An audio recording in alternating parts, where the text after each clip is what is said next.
자, 사랑하는 우리 기쁨교회 성도 여러분, 오늘 우리는 그래서 지난주에 이어서 예수님이 말씀하시는 참된 제자의 자세가 무엇인지에 대해서 살펴보기를 원합니다. 우리는 여러분 지난주에 순환을 예고하시는 주님과 그것을 막으려는 베드로의 모습을 살펴보았죠. 주님은 주님이 하셔야만 하는 그 하나님의 일이 있었습니다. 그러나 베드로는 인간적인 생각과 마음에서 그것을 나가섭니다. 주님은 그에게 이제 그 일을 하는 것은 그것이 바로 사람의 일이다 라고 이야기를 하십니다. 그리고 이제 우리가 당신을 따르려면 필요한 것이 있다 라고 오늘 말씀하고 계십니다. 그렇다면 오늘 우리는 거룩한 성도 그리스도인이 되어서 주님을 따르는 제자의 삶을 살고자 할 때 어떤 모습을 과연 필요로 할까요? 여러분 먼저 우리가 그것을 확인하기 위해서 우리가 스스로 점검해야 될 것이 하나 있다는 겁니다. 오늘 주님이 제자들에게 지금 하시는 말씀은 뭡니까? 24절에서 시작은 뭐예요? 이 예수께서 제자들에게 이르시되 누구든지 나를 따라오려거든, 그렇죠? 누구든지 나를 따라오려거든 주님이 이 말씀을 하고 계십니다. 그렇다면 여러분 우리가 한번 점검해 봐야 될 게 하나 있어요. 그게 과연 뭘까요? 첫 번째로 우리가 점검해야 될 건 바로 이거예요. 뭐냐면 나는 주님을 따를 마음의 준비가 되어 있습니까? 여러분 이걸 한번 우리가 질문해 봐야 된다는 거예요. 그렇습니다. 여러분 오늘 주님은요 제자들에게 누구든지 나를 따라오려거든 이라고 이렇게 말씀하고 계시죠. 여기서 누구든지는 누굴까요? 우리요. 지금 이 말씀을 듣는 제자들만을 의미하는 것이 아니라 말 그대로 원하는 사람 모두에게 적용되는 말씀이다라는 거죠. 이게 누구든지입니다. 뿐만 아니라 나를 따라오려거든이라는 이 말씀은요. 그래서 스승의 삶과 가르침에 온전히 순복하는 참 제자가 된다라는 의미를 또한 담고 있습니다. 자, 그렇기 때문에 오늘 본문의 말씀은 주님의 제자가 되기를 원하는 모든 자들이 주님을 따르는 참된 제자가 되려면, 그렇죠? 이런 의미로 우리가 받아들일 수 있죠. 즉 그리스도의 길을 따르려는 열망, 마음에 소망이 있는지를 먼저 우리에게 말씀하고 계시는 것이죠. 너희가 나를 따르려거든. 자, 이 질문을 주님께서 말씀하고 계십니다. 그렇습니다. 주님은 지금 참된 제자의 길로 우리를 초청하고 계십니다. 처음에 제자들은요 자신의 의지가 아닌 오늘 주님의 부르심에 이끌려서 제자가 되었습니다. 혹은 예수님의 소문을 들었거나 세례 요한의 권유에 의해서 제자가 된 이들도 있었습니다. 그러나 그들은 아직까지 여전히 예수님의 정체성, 그분의 사역에 대해서는 잘 온전히 이해하지 못했었죠. 그리고 비로소 이때 이르러서야 주님께서 그것을 온전히 밝혀주셨습니다. 앞으로 내가 해야 될 사역, 내가 이 땅에 온 목적은 바로 이 일을 감당하기 위함이다. 그것을 밝혀주시죠. 그런 그들에게 이제 주님은 참된 제자의 길을 분명하게 말씀하시는 것이죠. 이제 앞으로 너희들이 나를 따르려면 너희들은 이렇게 해야 할 것이다 라는 것을 오늘 우리에게 구체적으로 말씀해주고 계시는 거예요. 사랑하는 기쁨교회 성도 여러분, 오늘 우리는요 주님의 이 거룩한 요청에 대답할 굉장히 지금 중요한 순간에 여러분 서 있는 겁니다. 지금 우리가 이 자리에 앉아 있는 것, 이것은 분명히 하나님의 은혜인 줄로 믿습니다. 여러분 우리가 믿고 싶어서가 아니라 오늘 하나님께서 우리를 불러주셔서 오늘 이 자리에 앉게 해주신 것입니다. 여러분 믿고 싶어서 믿으시나요? 아닙니다. 그럼에도 불구하고 우리 안에 여러분 믿음이 생겨난 것은 오늘 하나님의 전적인 은혜인 줄로 믿습니다. 그리고 이제 오늘 우리에게 이렇게 요청하고 계십니다. 내가 진정으로 내가 나를 따라오겠니? 너 진짜 나를 따라올 수 있겠니?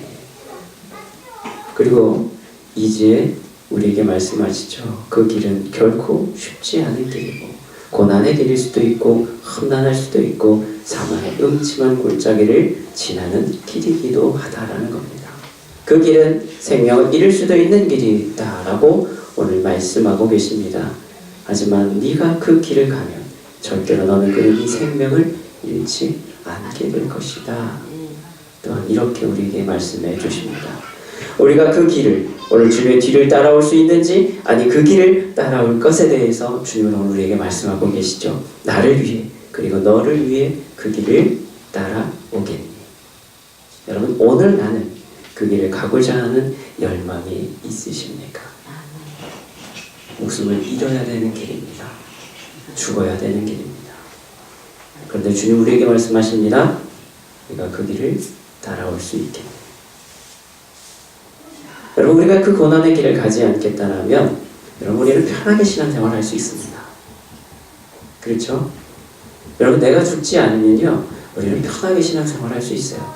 내가 가고 싶을 때 가고, 내가 편한 대로, 내 마음대로, 편한 시간에, 여러분, 내 속에 내 오른 대로 나는 내 멋대로 신앙생활을 할 수 있습니다. 얼마나 편하고 좋습니까? 야, 뭐 일주일에 매번 뭐 예배 갈 필요 있어? 1년에 한 번씩만 가면 되지. 아니면 부활절하고 성탄절 때만 오면 되지. 여러분, 이럴 수 있다는 거예요. 여러분, 얼마나 편하겠어요. 그렇죠? 1년에 딱 2번만 교회 올 수 있으면, 그래도 아무 문제 없으면 얼마나 편하고 좋겠습니까? 내가 생각한 대로, 내 소견대로 여러분 신앙생활 하는 거 여러분 참 편한 일이죠.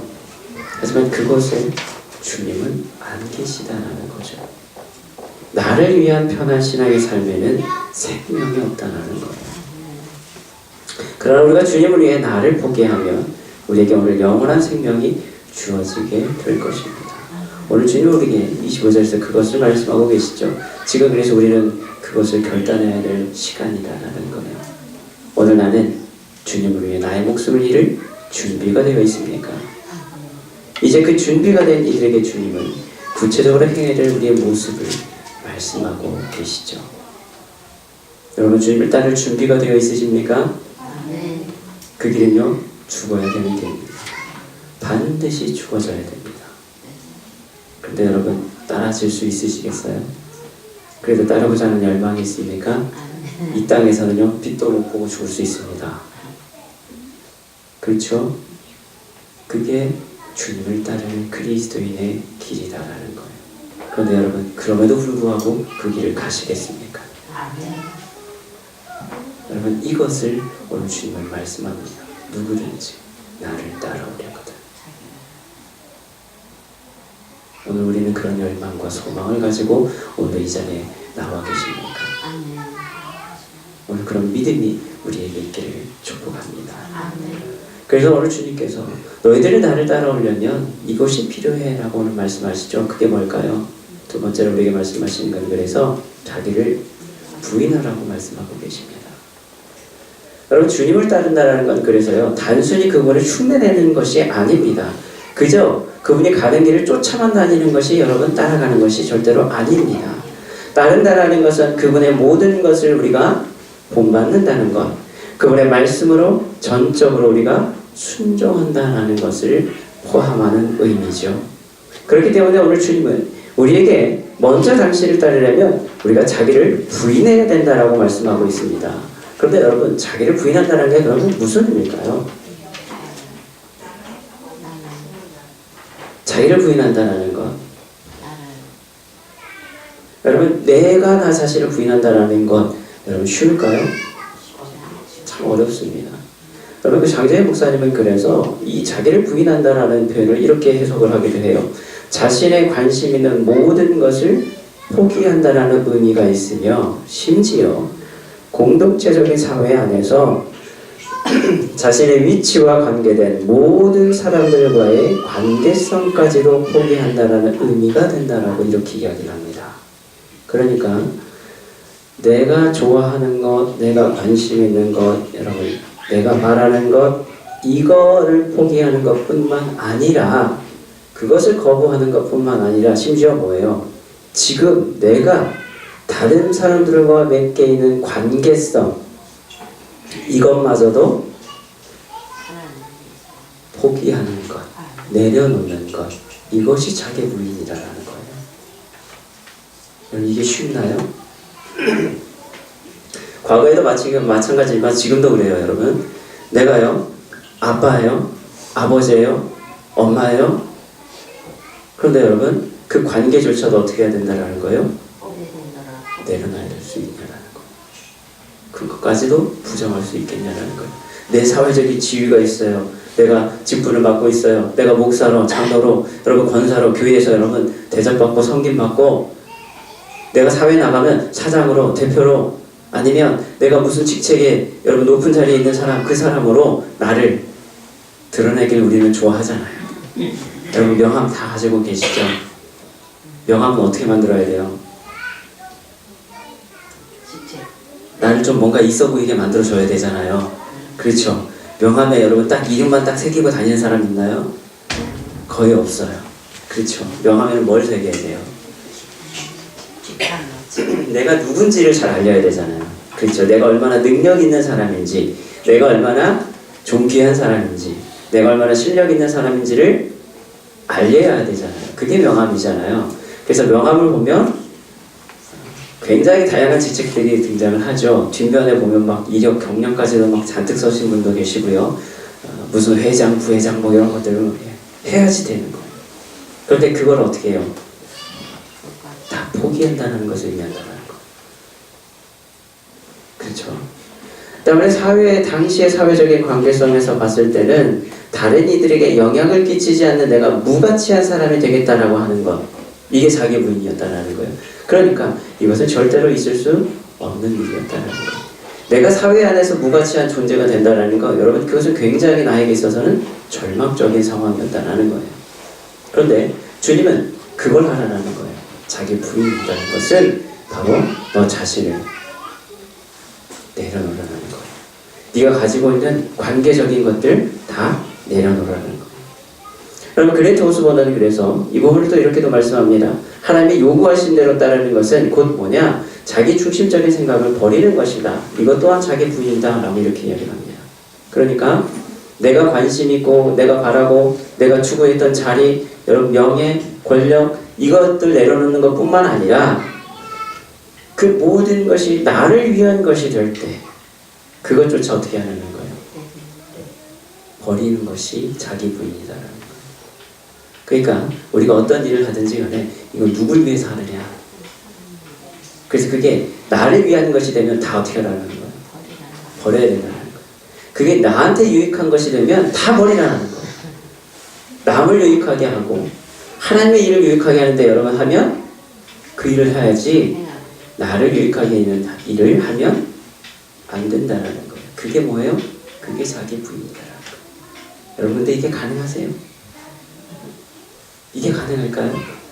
나를 유익하지 않아요. 열심히 일해가지고요. 돈을 많이 벌어요. 많이 버는데 그거 가지고 다 뭐예요? 다 남을 줘버려야 돼요. 내가 먹고 배부르면 안 돼요. 그렇죠? 이게 자기 부인이에요.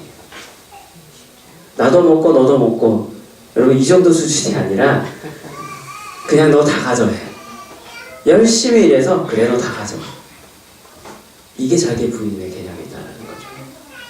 그렇습니다. 여러분 자기를 부인한다는 것 그것은요 오늘 자신의 이기적인 욕망, 생각, 주장, 부패한 내 자아, 옛사람을 철두철미하게 굴복시키는 것이다 라고 이야기를 합니다.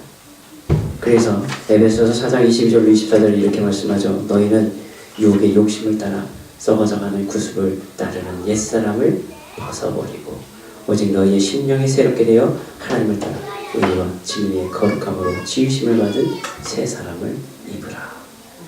자기 부인은 바로 이거죠. 나의 옛 것을 다 벗어던지고 하나님이 주신 의와 진리의 거룩함으로 새 사람을 입는 것. 여러분 이게 자기 부인입니다. 근데 여러분 이게 쉽나요? 이게 결코 쉽지 않다라는 거예요. 지금 내가 가진 거 버릴 수 있을까요? 내가 하고 싶은 거 버릴 수 있나요? 심지어 주님은 뭐요? 형제, 자매, 가족까지도 다 버리라고 말씀하셨죠. 상징적인 의미가 있는데요. 그 의미하고 여러분 또 연결되는 거예요. 그게 뭡니까? 그게 자기 부인이다. 우리는 여러분 버릴 수 있을까요? 됩니까? 안 되죠. 높아지려는 내 마음, 다른 사람들의 관계를 통해서 내가 드러나고자 하는 그 교만, 이 모든 것들을 버리는 것이 바로 자기 부인이다라는 거예요. 하지만 우리가 스스로를 부인한다는 것 너무 어렵습니다. 굉장히 어렵죠. 타락한 본성을 가진 우리가 우리의 생각, 우리의 이성, 우리의 감정, 여러분 우리의 의지를 완전히 벗어날 수 있을까요? 불가능합니다. 생각해보세요, 여러분.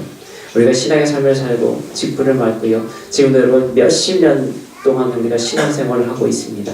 그러나 우리의 생각이, 우리의 감정이, 여러분 우리의 말이, 우리의 행동이 오늘 주님이 원하시는 이 제자의 삶으로 변화됐다라고 말할 수 있을까요? 여러분 많이 변화되셨습니까? 오히려 여러분 베드로처럼 예수님을 쫓을 때는 내가 절대로 내가 주님 배신하지 않겠습니다 이렇게 호언장담했다가 훗날에는 자기를 부인하는 것이 아니라 오히려 주님을 부인하는 여러분 그런 모습을 우리는 지금도 보이고 있지 않습니까? 우리가 어디에서든지 내가 존중받지 못하고 내가 인정받지 못하면 우리는 어때요?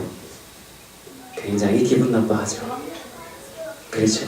내가 어떤 모임에 갔어요. 근데 모임에 갔는데 나를 등한시하는 것 같아.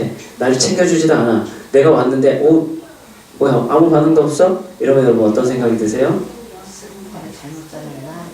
그렇죠. 그런 감정이 당연히 들 수밖에 없어요. 뭐야 왜 나를 이렇게 대는 거지? 내가 뭘 잘못했지? 그렇죠. 여러분 우리의 그런 영향을 받게 돼요. 왜 그런 줄 아세요? 우리는요 우리 안에서 그 관계성을 굉장히 중요하게 생각하기 때문에 그래요. 내가 그렇게 대우받을 존재가 아닌데 너희들이 뭔데 나한테 이래. 여러분 이 생각들이 우리 안에 밑바탕에 깔려 있는 거예요. 그래서 어디 가서 대우 못 받고 어디 가서 무시당하고 하면 욱하게 되죠. 열받죠. 내가 다시 널 보나 봐라. 이렇게 되죠. 왜 그럴까요? 아직 우리는요 자기 부인이 안 되고 있는 거예요. 아직도 우리의 자아가 중요한 거죠. 내가 어떤 사람인데 네가 나한테 지금 이래. 여러분 이런 마음을 우리에게 들고 있다는 거예요.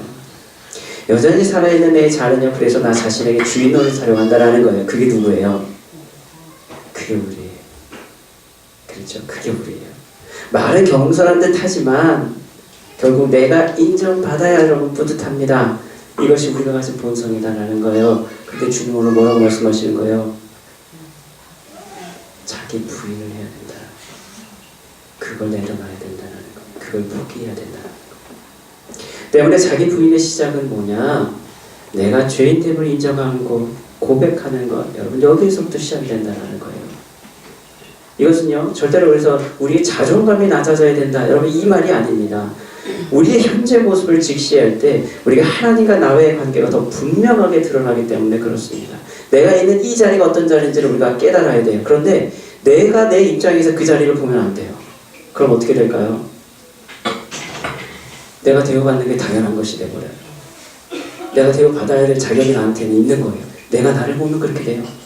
그런데 그게 아니라 내 속에 선함이 없음을 인정할 때 그래서 도무지 내가 믿을 만한 것이 없는 그런 존재임이 분명한 것을 내가 깨닫게 될 때 그 고백을 하면서 우리는 하나님의 선하심과 그분의 도우심을 구할 수 있게 되죠. 그때 여러분 자기 부인은 단순히 나 자신을 거부하는 게 아니라 내가 아닌 하나님을 바라보는 방향성이 중요한 것입니다. 자기 부인은 그래서 내가 아닌 주님을 바라볼 때 주님의 시선으로 나를 바라볼 때 내 예치가 정확하게 드러나게 된다는 거예요. 여러분 내가 나를 보기 시작하고요. 내가 내 자리를 보기 시작하면 나는 그만큼 대우받을 자격이 있는 사람이 되는 거예요. 그러나 내가 죄인됨을 깨닫고 내가 여러분 아무것도 아님을 깨닫는 그 자리는 어떤 자리일까요? 주님이 나를 바라보시는 그 자리. 주님의 시선으로 나를 바라보게 되는 그 자리. 여러분 그게 진짜 내 자리입니다. 내가 내 자리를 바라보는 게 내 자리의 그 위치가 아니라 나의 현재 모습은 어떤 자리예요? 주님이 나를 바라보시는 그 자리예요. 주님이 나를 바라보실 때 여러분 어떻게 바라보세요? 어이구 이쁜 녀석아. 여러분 이렇게 바라보실까요? 여러분 어떻게 생각하세요? 아유 힘들지 어렵지. 야 근데 너 아직 더 깨끗해져야 될 것 같아. 아유 어떻게 하니 너. 여러분 이거 아니겠어요? 야, 어우 정말 높은 자리에 있네. 야, 성공했네. 주님이 여러분 이렇게 우리를 바라보실까요? 아니에요.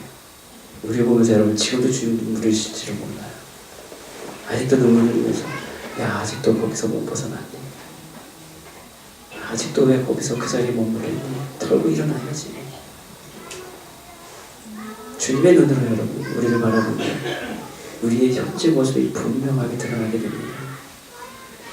우리는 하나님 앞에요 아무것도 아닌 자들인 줄로 믿습니다. 부정한 자들이 맞죠. 우리가 그 사실을 깨달아지면 이제는 내 힘과 생각이 아니라 하나님의 은혜로 살아간다는 것을 우리는 그때 깨닫게 돼요. 근데 지금도 여러분 우리는 내 힘 갖고 살아가고 있잖아요. 그렇죠? 내가 해야 돼요. 나 아니면 안 되는 거예요. 열심히 해야 되는 거예요. 그런데 오늘 주님 우리에게 말씀합니다. 너를 부인해야 돼. 너는 아무것도 아니잖아. 너는 네 힘 갖고 못하잖아. 너 나 아니면 안 되잖아. 너 이걸 인정해야 된다는 거. 그게 깨달아져야 된다는 거예요. 여러분 이게 자기 부인이에요. 그러므로 내 삶은 더 이상 내 것이 아니라 그래서 주님의 것이 될 수 있는 것이죠. 고린도서 15장 10절에 보면 그러나 내가 나된 것은 하나님의 은혜로 된 것이니 사도 바울의 고백이 바로 이거예요. 나의 나된 것은 내가 지금까지 하고 있는 이 모든 일들 여러분 이것은 다 뭐예요? 하나님의 은혜로 된 거예요. 그래서 지금까지 내가 이루었고 또한 이루어야 될 많은 일들 또한 누구의 은혜예요? 하나님의 은혜라는 거예요. 내가 한 게 아니라 나의 나된 것 자체는 그게 바로 하나님의 은혜다라는 거예요. 여러분 우리가 자기 부인이 여러분 가능해지면 그 모든 것이 하나님의 은혜인 것을 우리는 깨닫게 된다는 거예요. 그래서 내가 나된 것은 내가 한 것이 아니라 하나님의 은혜입니다. 여기까지 이렇게 된 것도 다 하나님의 은혜인 줄로 믿습니다. 그럼 자기 부인의 시작은 바로 여기에서 시작이 된다는 거죠. 또한 자기 부인은 뭡니까? 내가 이미 십자가에 못 박혔고 나는 이미 죽었다라는 것을 인정하는 것입니다. 나는 누구예요? 죽은 자예요. 내 몸은 죽었습니다. 내 자아는 죽었습니다. 여러분 이것을 인정하는 거예요. 갈라디아서 2장 20절에도 이렇게 말씀합니다. 내가 그리스도와 함께 십자가에 못 박혔나니 그런즉 이제는 내가 사는 것이 아니요 오직 내 안에 그리스도께서 사시는 것이라. 이제 내가 육체 가운데 사는 것은 나를 사랑하사 나를 위하여 자기 자신을 버리신 하나님의 아들을 믿는 믿음 안에서 사는 것이니라. 아멘. 여러분 자기 부인은 뭐라고요? 내가 죽은 것. 내가 죽고 내 안에 예수 그리스도께서 사신 것입니다. 여러분 이 믿음 안에 사는 것 이게 여러분 자기 부인입니다. 오늘도 나는 믿음 안에서 여러분 죽은 자입니까? 여러분 나는 이미 죽었습니까? 내 안에 그리스도가 여러분 살아계십니까? 바라긴 오늘도 나는 죽었음을 고백하며 내 안에 여러분 그리스도만 살아계셔서 내가 아닌 주님이 역사하시는 참된 제자의 삶을 살 수 있기를 기도합니다. 자기 부인은 그래서 내가 사는 게 아니라 믿음 안에 살아가는 사람이 자기 부인을 하는 사람이죠. 오늘 세 번째로 주님께서 우리에게 말씀하시는 건 뭡니까? 그러면 제자는 또 뭐 해야 된다는 거예요? 자기 십자가를 져야 된다는 거예요. 자기 십자가.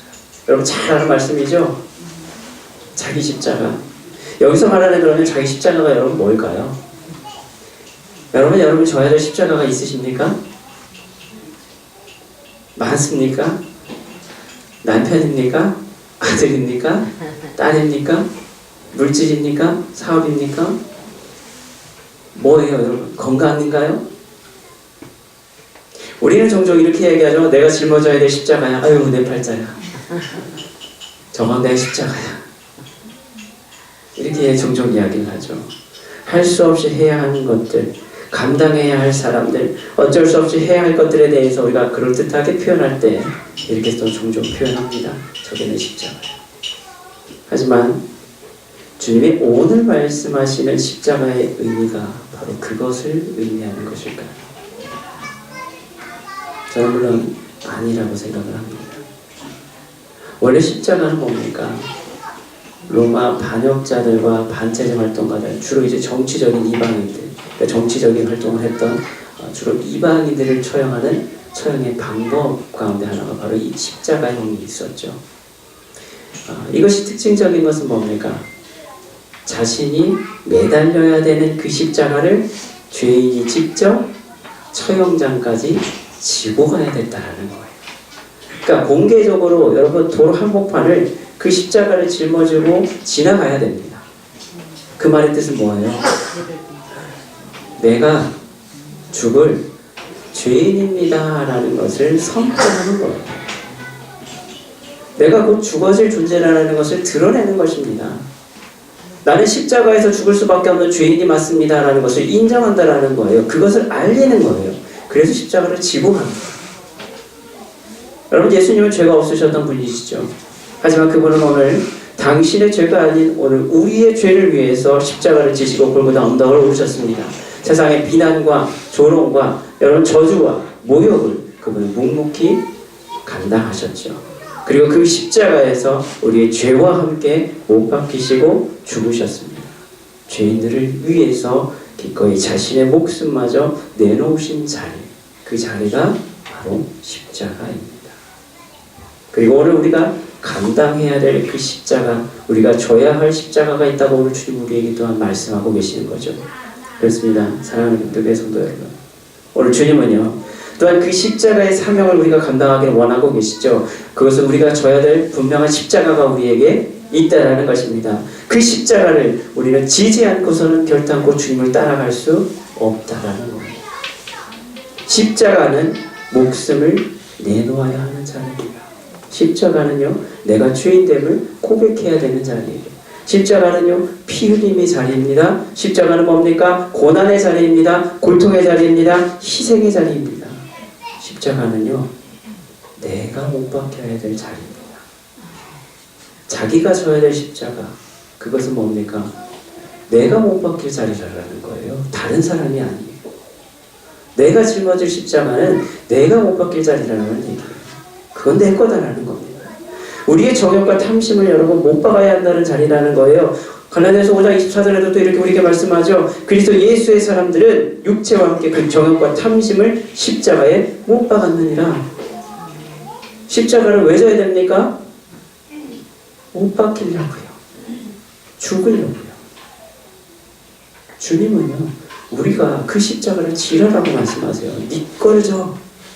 남의 게 아니라 네 걸 져. 네가 져야 된다는 건 뭐예요? 내가 거기서 못 박혀야 되고요. 내가 거기서 죽어야 된다는 거예요. 그 자리가 내 자리가 된다는 거예요. 그게 내가 져야 될 십자가라는 거예요. 이것은 꼭 그래서 자기 부인의 자리와도 같은 것이죠. 그러나 그 자리는 또한 어떤 자리입니까? 주님과 함께하는 자리입니다. 십자가는요 내가 못 박히고 내가 죽어야 될 그 자리이지만 그 자리는 또한 주님과 함께하는 자리다. 영광으로 들어가는 여러분 문이 되는 게 뭡니까? 또 십자가예요.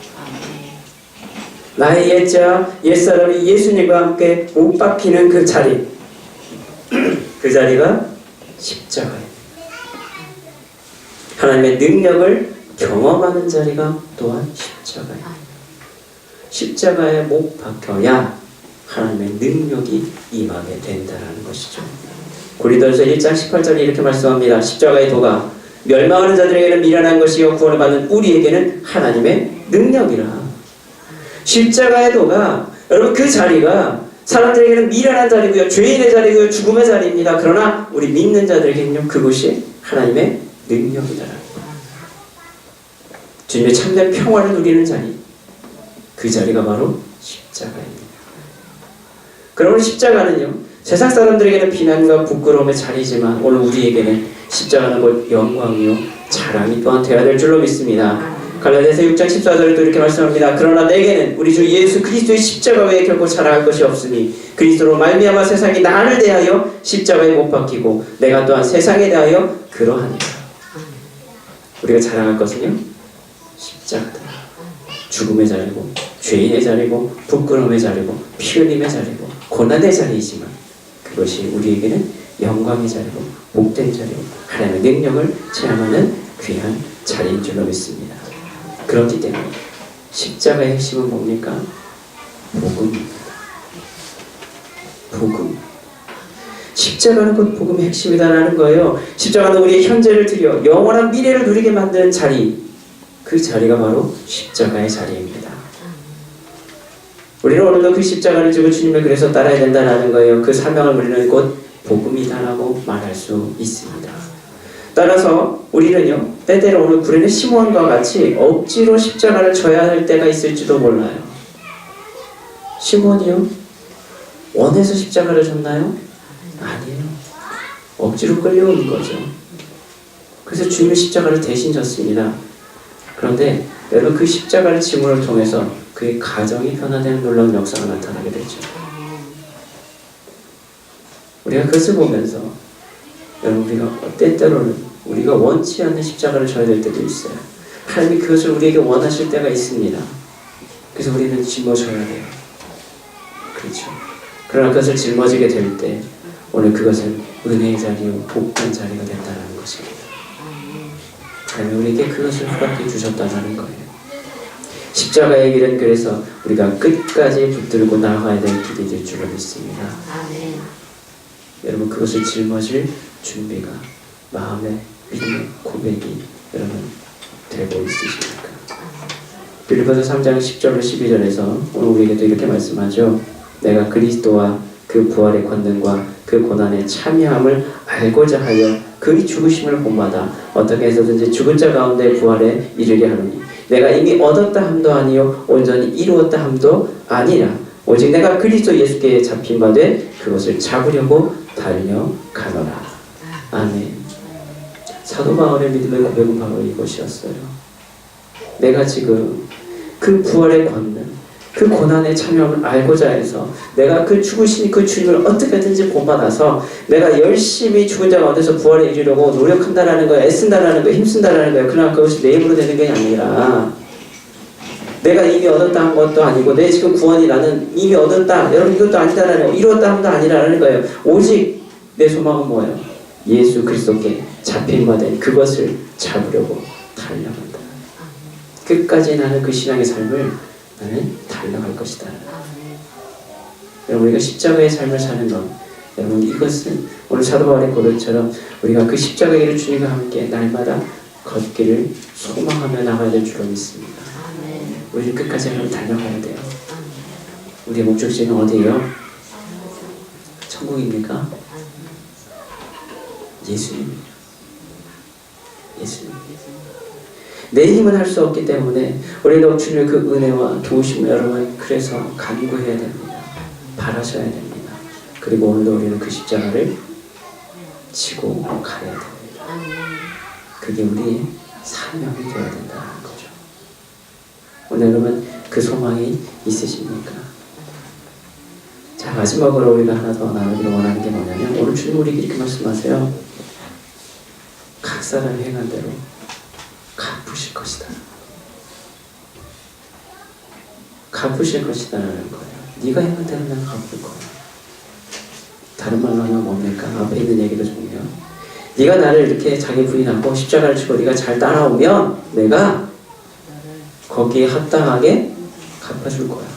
그러나 네가 만약 그걸 하지 않으면 거기에 맞게 내가 또한 갚아줄 거야. 이 말씀이잖아요. 그렇죠? 성경의 여러 말씀들은요, 오늘 우리가 행한 것은 행한 대로 받게 될 것이다 라고 말씀하는 많은 구절들이 있어요.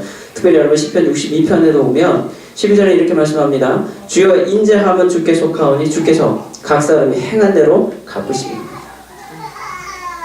로마서 2장 6절로 8절에도 보면 이렇게 말씀합니다. 하나님께서 각 사람에게 그 행한 대로 보응하시되 참고 선을 행하여 영광과 존귀와 썩지 아니함을 구하는 자에게는 영생으로 하시고 오직 당을 지어 진리를 따르지 아니하고 불의를 따르는 자에게는 진노와 분노로 하시리라. 계시록 22장에도 보면 이렇게 말씀합니다. 보라 내가 속히 오리니 내가 줄 상이 내게 있어 각 사람에게 그가 행한 대로 갚아주리라. 여러분 이 말씀들을 보면요, 우리가 행한 대로 주님께서 똑같이 갚아주시겠다는 거예요. 그럼 여러분 선물을 많이 받으시겠어요? 징계를 많이 받으시겠어요? 지금 내가 행한 대로 하더냐,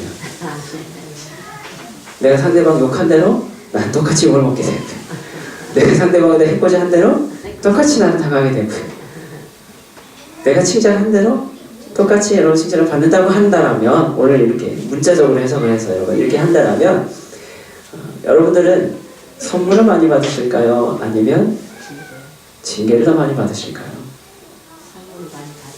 여러분 참 두려운 말씀이죠. 행한 대로 갚는다.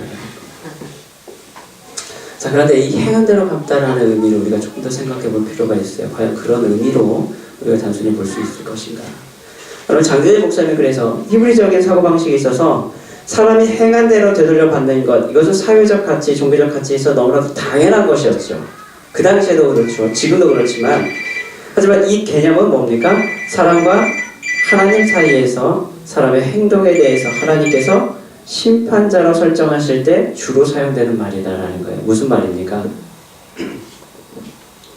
하나님이 심판자로 서실 때, 그럴 때 우리의 행위대로 갚아줄 거야 라는 표현이 주로 썼던 표현이다라는 거예요. 그렇기 때문에 여기에는 조건이 있다는 게 뭐냐? 하나님은 공의로움에 근거해야 되는 것이고, 판단하시는 분은 사람이 아니라 반드시 하나님이셔야 된다는 거예요.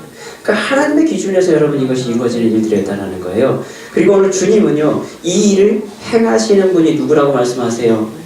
인자이신 당신이 그 일을 행하실 것이다 라고 말씀하고 계시는 거예요.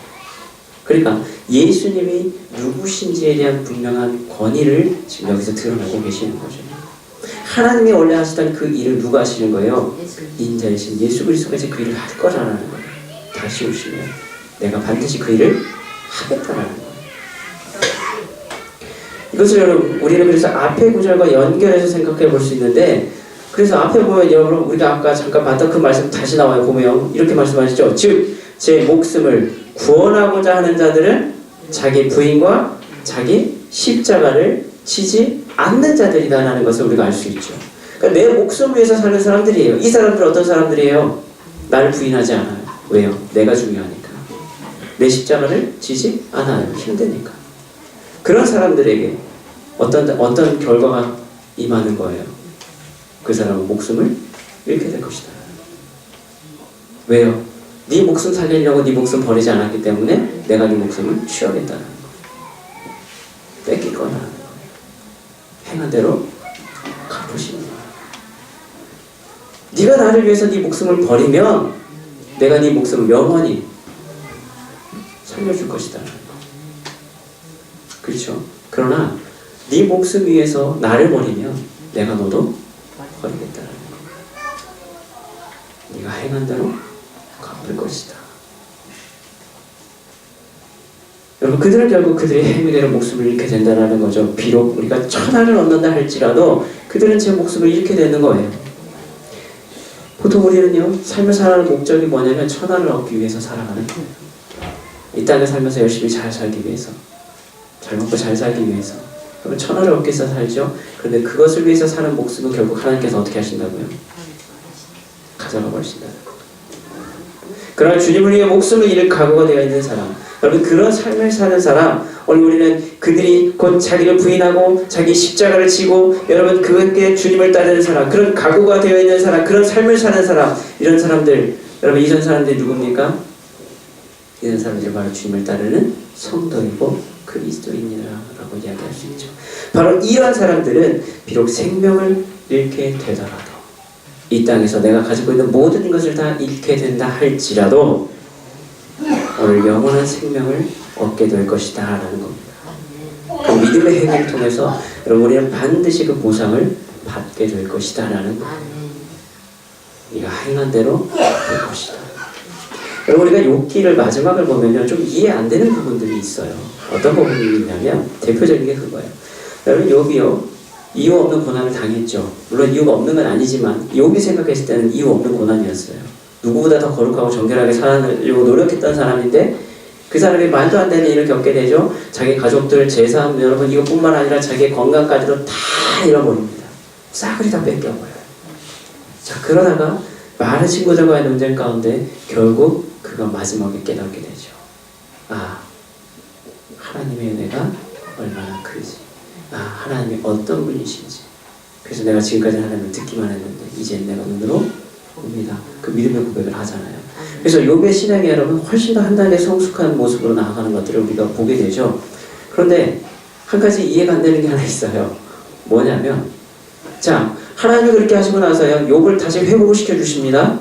그렇죠? 그래서 재산도 몇 배로 불려주시고요, 자녀들도 다시 사게 하고요, 그죠? 만든 자녀를 다시 낳게 하고요, 다 모든 것을 다 원상복귀 시키세요. 그렇죠? 회복시키세요. 그런데 이해 안 되는 것은 이미 죽어버린 자식들은 어떻게 하는 것인가? 다른 자식들이 낳긴 했지만 죽었던 자식이 살아온 건 아니거든요. 근데 이것을요, 우리는 상징적으로 볼 수 있을 것 같아요. 오늘 각 사람이 행한 대로 갚으시오. 하나님 반드시 그렇게 갚아 주실 것이다.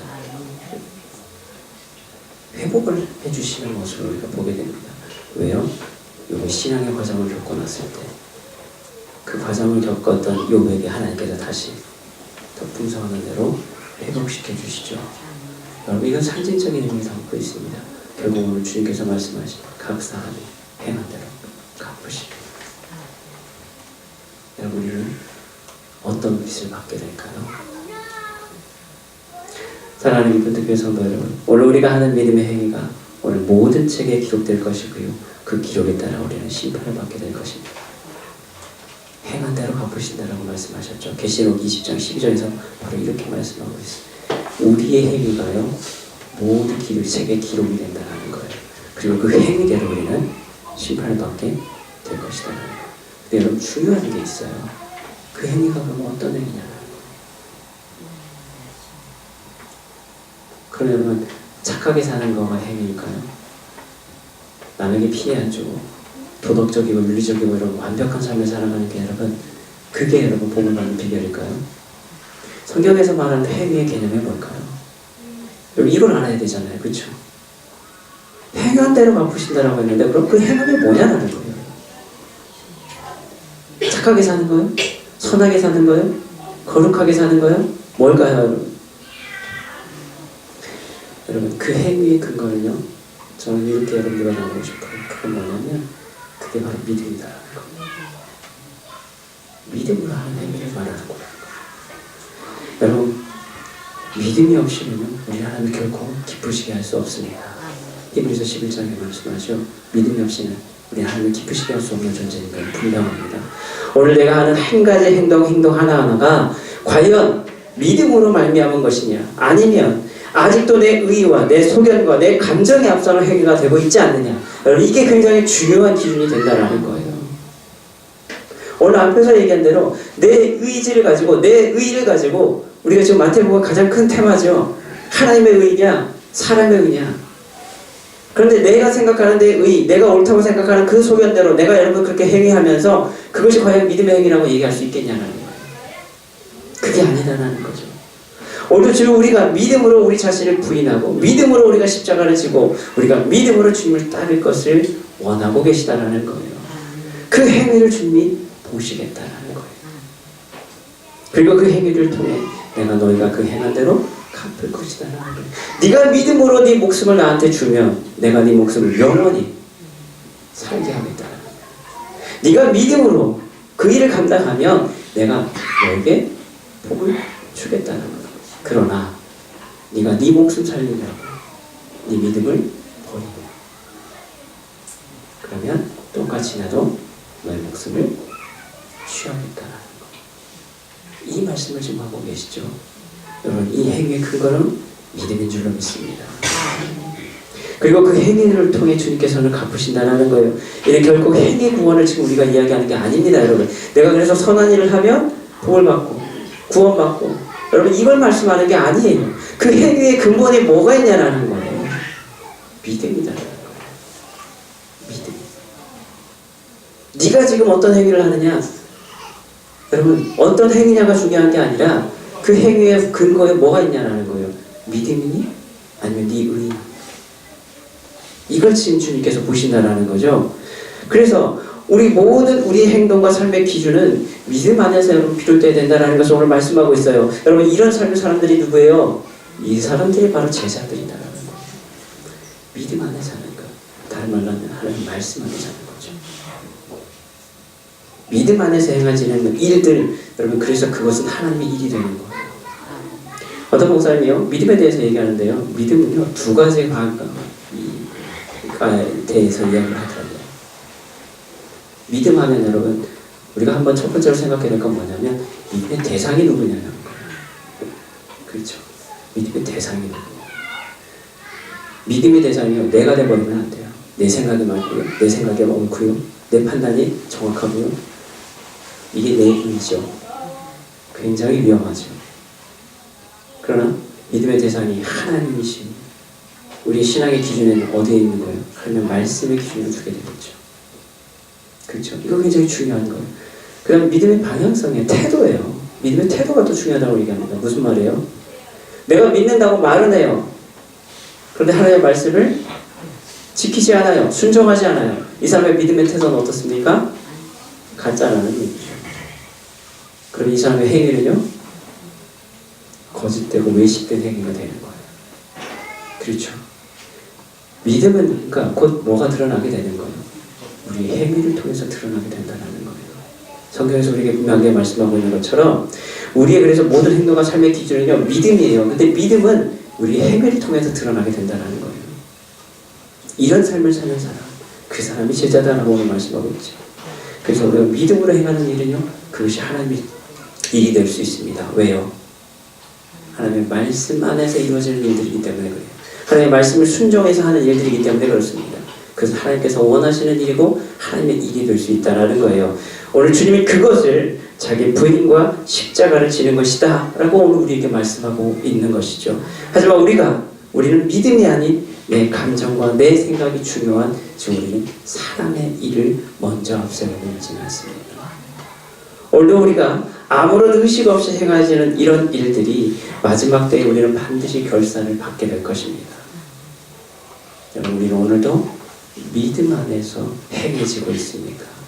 아니면 내 생각과 판단이 여전히 앞서고 있습니까? 바라기는 마지막 때 전국에서 풍성한 믿음의 열매들을 거두는 우리 모두가 될 수 있기를 주님의 이름으로 간절히 기도합니다. 기도하시겠습니다.